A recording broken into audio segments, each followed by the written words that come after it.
Lesson जो है lesson 8, ठीक है, वो समाप्त हो चुका है और अब उसके न्यूमेरिकल लगाना बाकी है। चलिए आज न्यूमेरिकल स्टार्ट करते हैं। चलो पहला न्यूमेरिकल है कि एक जो कण है, ठीक है, उसका एक इलेक्ट्रॉन जिस पर जो आवेश है, इलेक्ट्रॉन पर आवेश दिया जाता है क्यू बराबर, ये फर्स्ट नंबर न्यूमेरिकल है, क्यू बराबर 1.6 × 10⁻19 कूलम।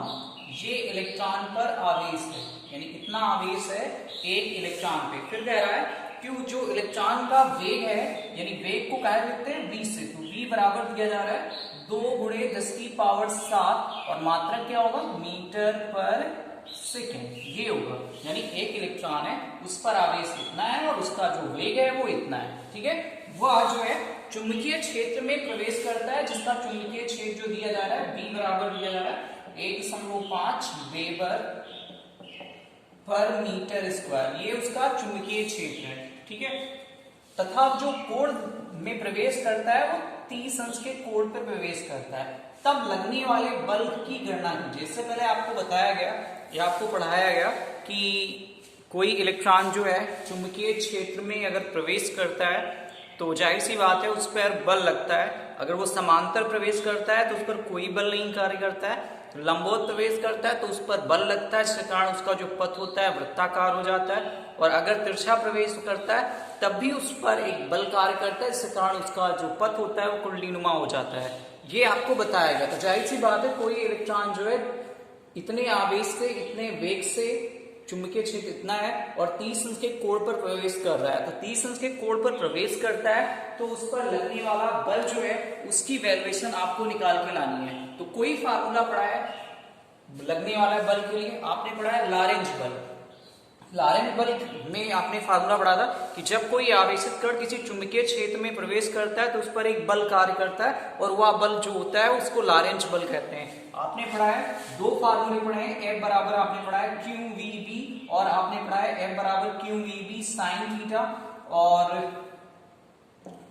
आपने पढ़ा है इसके बाद QVB के बाद पढ़ा है IVL साइन थीटा। तो ना तो यहाँ पे I दिख रहा है और ना ही L दिख रहा है, तो जाहिर सी बात है हम पहला फार्मूला लगाएंगे, यानी Q बराबर F बराबर QVB साइन थीटा। तो ये वाला फार्मूला हटाते हैं, ये है लॉरेंज का सूत्र, ठीक है। पता लगाएंगे सूत्र F बराबर QVB साइन थीटा। तो F बराबर Q की वैल्यू 1.6 × 10⁻19, V की वैल्यू 2 × 10⁻7, B की वैल्यू 1.5 और साइन 30 रखेंगे यहाँ पे।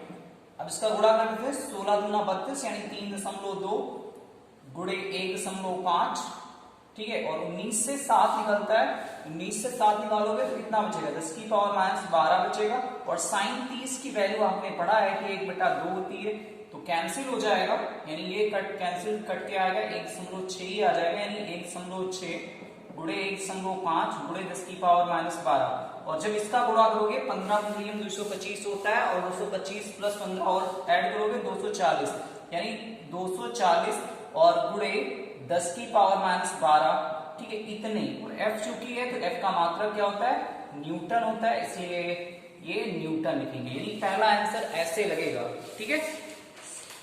कुछ भी समझ में आया? आ गया होगा, हमें लगता है सब कुछ समझ में आया होगा कि कैसे ये न्यूमेरिकल सॉल्व हुआ। चलिए पहला न्यूमेरिकल हटा देते हैं, दूसरी की बात करते हैं। Question number 2।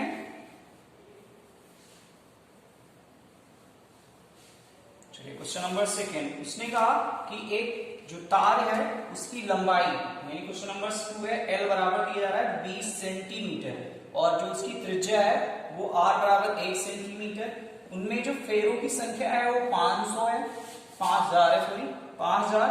बहने वाली धारा जो है, बहने वाली जो धारा है I बराबर 0.4 एम्पीयर और उसका कुंडली है उसका चुंबकीय क्षेत्र ज्ञात करना। तो आपने पढ़ा है वृत्ताकार कुंडली के लिए चुंबकीय क्षेत्र सूत्र लगाते हैं, कौन सा B बराबर आपको पढ़ाया गया μ0 Ni अपान कैपिटल L से, ठीक है। अब B बराबर μ0 की वैल्यू आपने पढ़ा है 4/5 × 10⁻7 होती है, N की वैल्यू 5000 है और I की वैल्यू जो है हमारे पास 0.4 है और कैपिटल L की वैल्यू 20 सेंटीमीटर है। इसका मतलब लिखेंगे क्या 0.2। ठीक है। तो ये हो गया 4×3.14, ये पाई की वैल्यू है 3.14।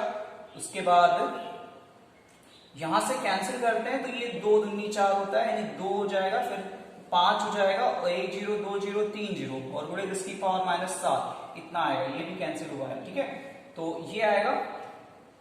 अब इसका गुणा कर लेते हैं, 5 दूनी 10 होता है, यानी 1 0 बढ़ेगा, 1 2 3 4 4 7 से घटाएंगे, यानी आएगा 4×3.14 और गुणे 10 की पावर -3। ठीक है, और इसका गुणा कर लेते हैं। ठीक, इसका गुणा कर लेते हैं, 4 चौक 16 और 4 एकम 4, 1 5 और 4 3 12, 1 13। ठीक है, ये 13 या 4 3 12, 4 एकम 4 1 5। ठीक है, 4 दूनी 4 3 12, तो 12 2.56, यानी ये आएगा 12.56 और गुणे 10 की पावर -3 आएगा, या इसको लिख सकते हैं 1.256 और गुणे 10 की पावर -2। निकाल क्या रहे थे, बी, तो बी का मात्रक वेबर पर मीटर स्क्वायर भी लिख सकते हैं या टेस्ला भी लिख सकते हैं, तो इसको टेस्ला लिख देते हैं। चलिए, तो ये हो गया आपका आंसर नंबर 2। समझ में तो आया होगा, अगर नहीं आ रहा है तो आप बताएंगे। चलिए, आंसर आपको दिख नहीं रहा है, आपको दिखा रहे हैं आंसर कहाँ पे, ये देखो ये आंसर है। ठीक है, तो 1.256 गुणे 10 की पावर -2 टेस्ला। ठीक है।